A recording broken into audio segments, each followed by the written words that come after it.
The United States, Israel and the MI6 of United Kingdom, they had launched a major regime change operation in Iran this year.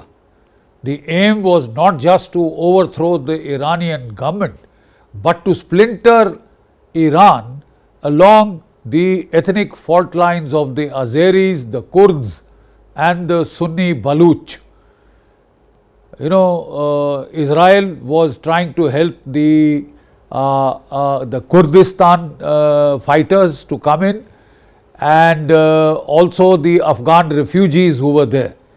The United States, the CIA was working with Pakistan to induct large-scale induction of arms, small arms into Sistan, Baluchistan, the Sunni area of Baluchistan, the Sunni area of Iran.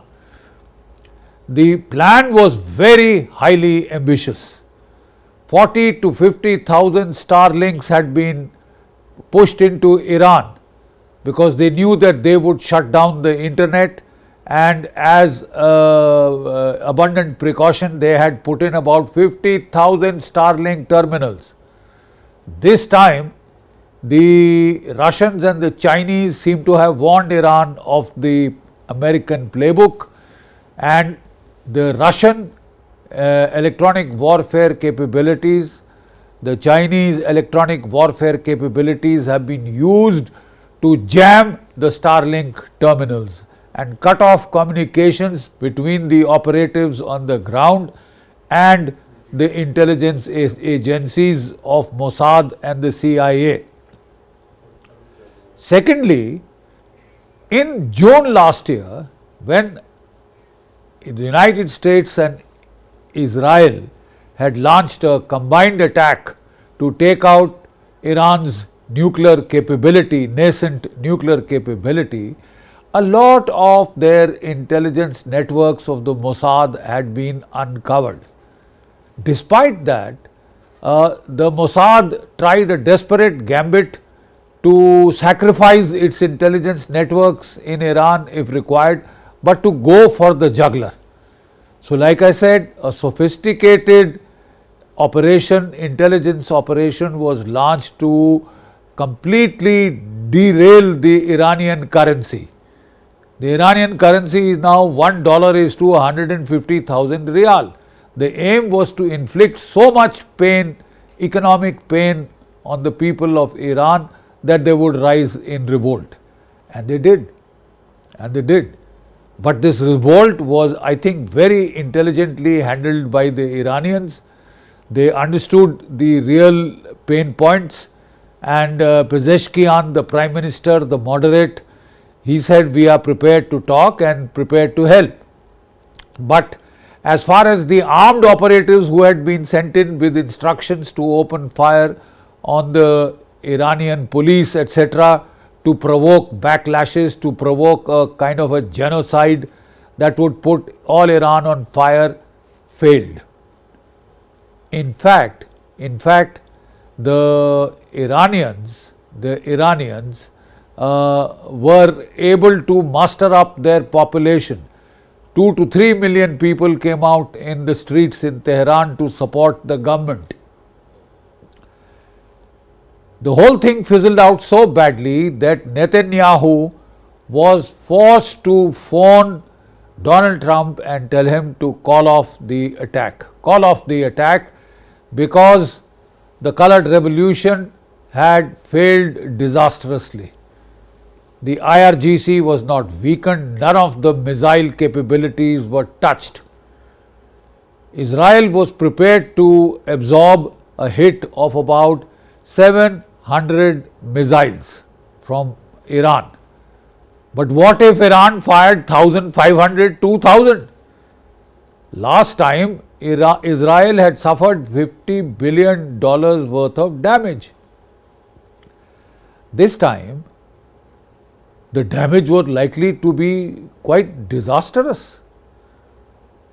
It could have been, could have wreaked havoc in Israel given the small size of that country. So quite obviously and very intelligently, Netanyahu told Donald Trump to back down, to lay off. The intention was that the airstrikes from Israel and America would just be the coup de grace. So much destabilization would have been called, the regime would have been overthrown, that they just had to stage a coup de grace and declare victory and declare the end of Iran as a functional state. I'm afraid it has totally backfired. It totally backfired. Now the only problem was Donald Trump had painted himself into a corner. Donald Trump had painted himself into a corner with his very bellicose, boastful rhetoric. He was telling the people of Iran, hang on, we are coming, and the rest of it, and Lindsey Graham and the entire cabal were all doing a war dance. Donald Trump seemed to be on a roll with Venezuela, which, if you think calmly, has been a total strategic disaster and failure. There are no boots on the ground, and without boots on the ground, no question of getting hold of Venezuelan oil. If you got Maduro and his wife, so bloody what? So he was planning to do a repeat and go on a roll, one victory after the other. The simple, fact that they forgot to think through was that Russia and China had not intervened militarily in the American backyard because they knew they were at a great disadvantage there. But like I have been saying so often, whose backyard is Iran? Whose backyard is Iran? It's nobody's backyard, yet there are vital stakes there for the Chinese, for the Russians, the Americans. It is the oil cockpit of the world, and America wants to control the outflow. The problem is, sir, that Iran is not Venezuela.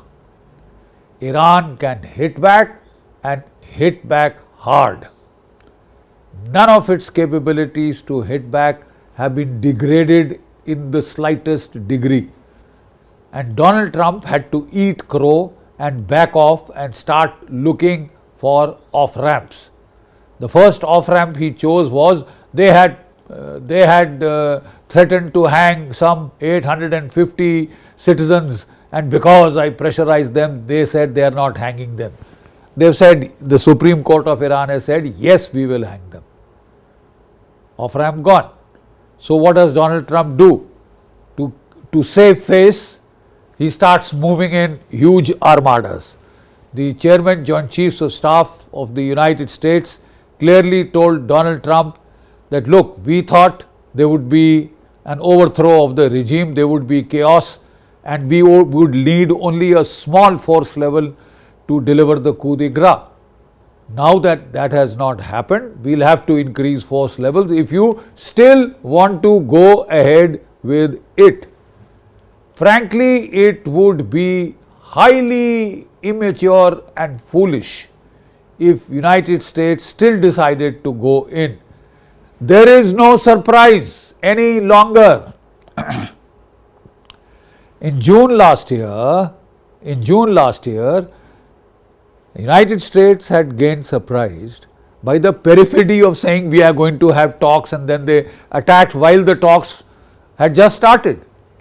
So they were able to surprise the Iranians, who didn't want to really go in for a fight, right?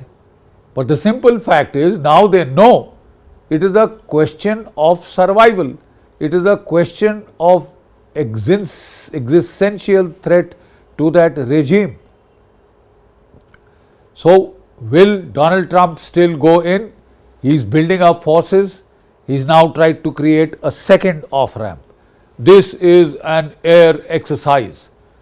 Let Iran talk about the nuclear option. I mean, all talk of the regime, overthrow, change of regime, gone, finito. Now it's all back to the nuclear option. That means even if you are forced to go in to save your face, you could try and do June, repeat June, go in for a token strike and tell the Iranians you can hit one of our bases which we will empty out. You know, Bahrain air base that Iran had still hit back. Though Iran also wanted an off-ramp and so did the United States. This time, Iran knows it's now or never, and it has openly threatened to go the whole hog.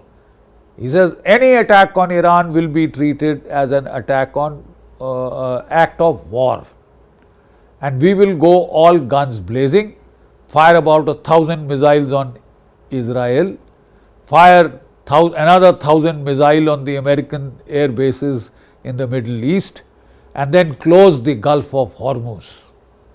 Close the Gulf of Hormuz.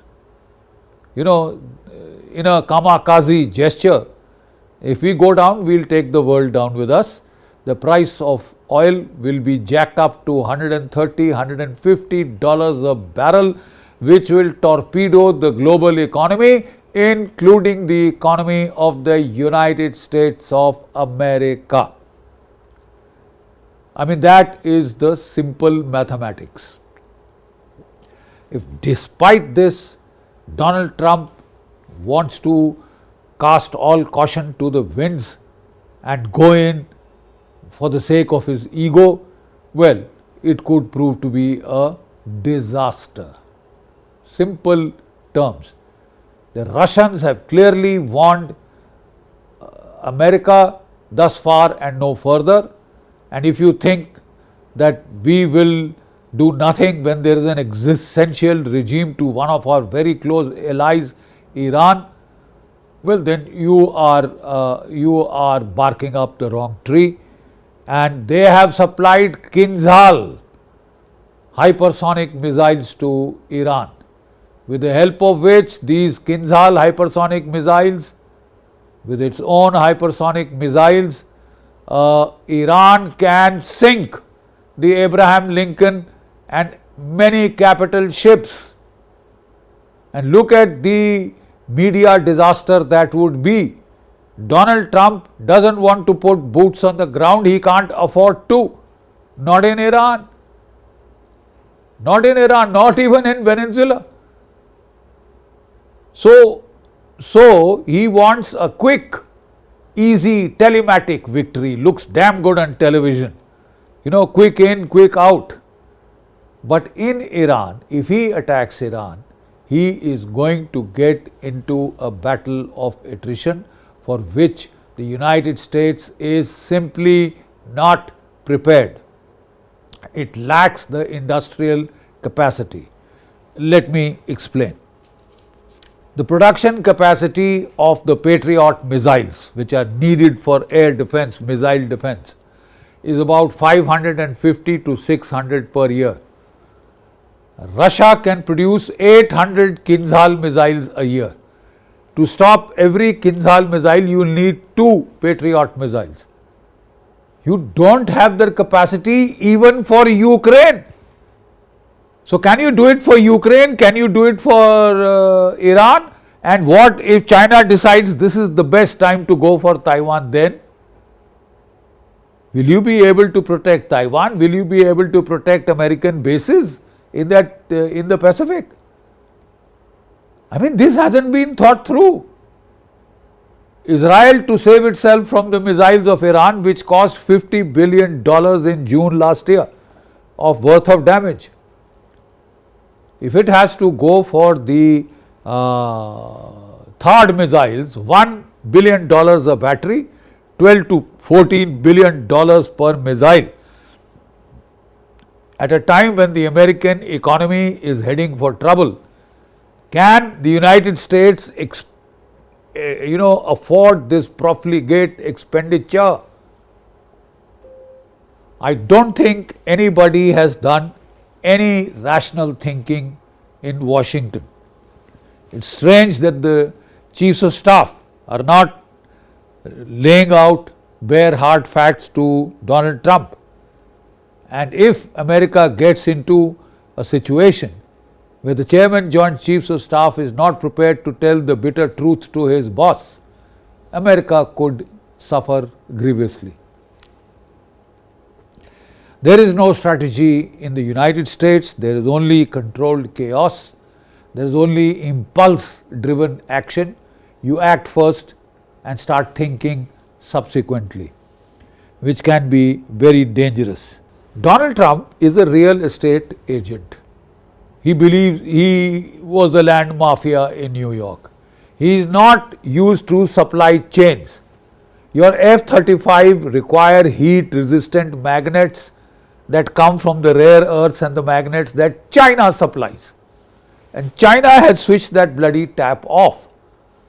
You want to mess with the Chinese when they are controlling your supply lines, your supply chains of rare earths, of magnets. Not even for your electrical cars, you forget your electrical cars, for your Patriots, for your F-35s, and you want to go to war with China. China has made it clear almost 30% of his oil supply is coming from Iran. They will not let Iran go down. They are not stuck like Russia is stuck in Ukraine. They are free to fight.